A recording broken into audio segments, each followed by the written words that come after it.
Hai semuanya, saya Tung Tung Tung. Terima kasih untuk kalian yang sudah membuat kayu aneh ini dikenal banyak orang. Bersama kalian, Ramadan tahun ini penuh dengan cerita, tawa, dan kenangan indah.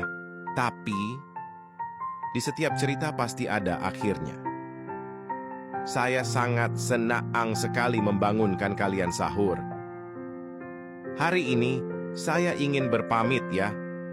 Jujur, hati ini berat, sedih rasanya meninggalkan kalian semua.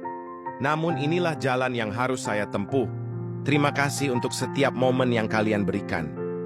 Untuk setiap tawa, setiap candaan, dan setiap kebersamaan. Semoga kita bisa bertemu lagi di Ramadan tahun depan, di bawah cahaya lampu pos ronda, di malam yang penuh kehangatan. Sampai jumpa lagi teman-teman di Ramadan tahun depan. Tung Tung Tung pamit.